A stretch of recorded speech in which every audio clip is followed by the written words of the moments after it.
Santa Clarita residents say a resounding no to high-speed rail. Hello, I'm Ryan Haslam with your SCV NewsBreak for Tuesday, June 12th.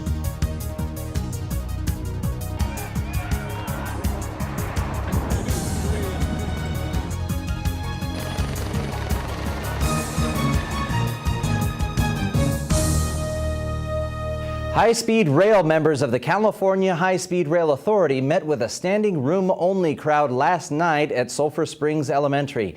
They were there to update the residents and the City Council on plans to lay high-speed rail through Canyon Country.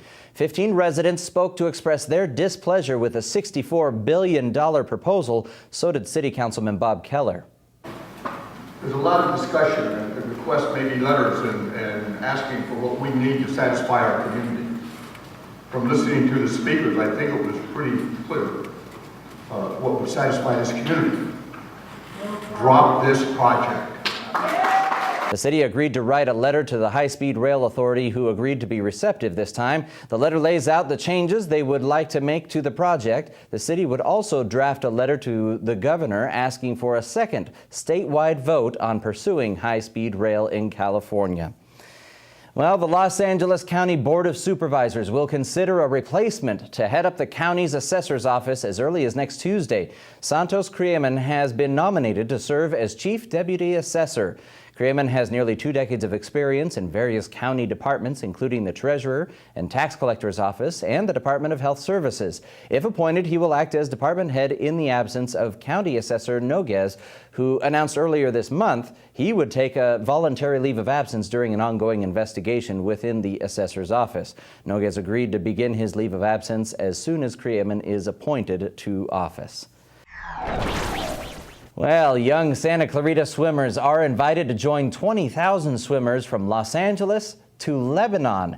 They are gearing up to break a Guinness World Record for the largest swim lesson on Thursday. Local swimmers are invited to participate and learn about water safety right here at home. Gloria Locke explains.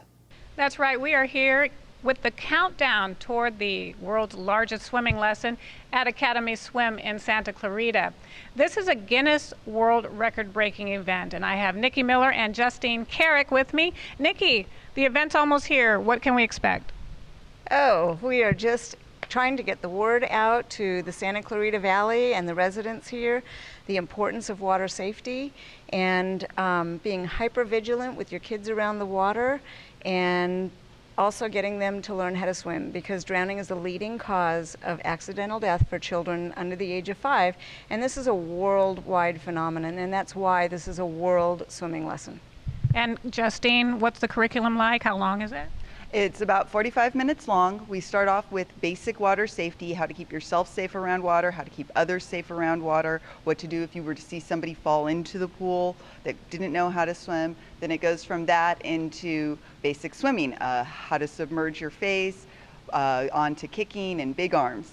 So what can Santa Clarita residents expect? Do they jump in? Do we participate? How do we do that? Oh, come on down and help cheer our kids on, and we have quite a few participants already. That's great, but we just really need a lot of people cheering all the kids on. Well, we'll be here to cheer you on. That would be Thursday at 8 a.m. right here at Academy Swim Club. For SCV TV, I'm Gloria Locke. Back to you in the studio.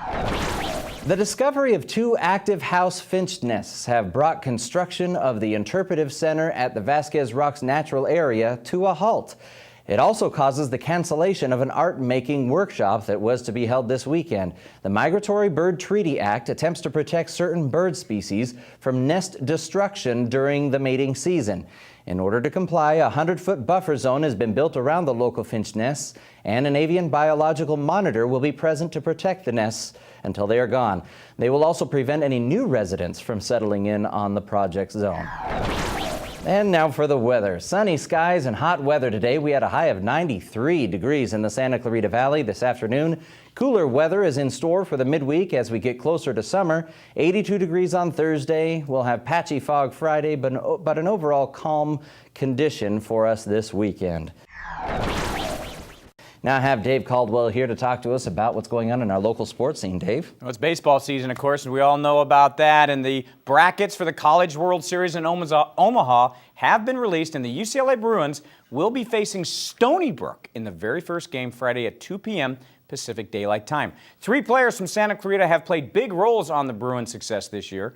Junior first baseman Trevor Brown and sophomore shortstop Pat Valleca, both from Hart, and freshman third baseman Shane Zeal from Valencia. The Bruins flew out today to Omaha to prepare for the double elimination tournament. Friday's game will be carried live on ESPN2. Well, the CIF Southern section has released their all-CIF teams for baseball, softball, and boys volleyball, with several Santa Clarita players earning the distinction.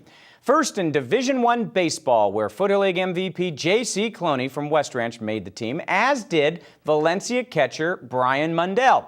In Division II, Alamany's Peter Van Gansen and Cody Thompson made the list, and in Division VII, Dakota Prochnow from Trinity Classical Academy.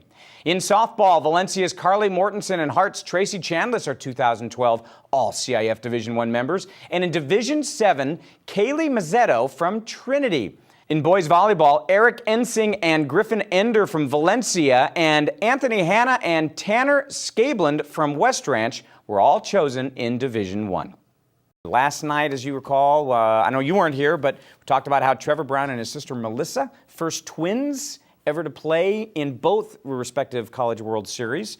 It is the second time, I want to point that out, it is the second time that has happened for the twins because they did it also in 2010.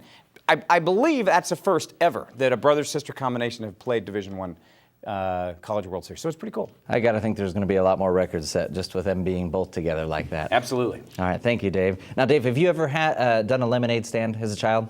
No. No. No. Wow.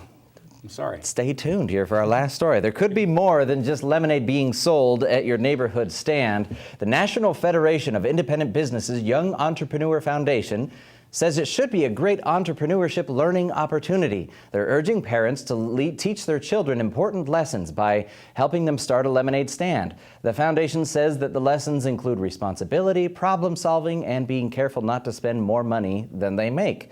Free resources to help parents teach their children the risks and rewards of operating a small business are available online. And for more Santa Clarita news, log on to hometownstation.com or scvnews.com. Thank you for joining us. I'm Ryan Haslam.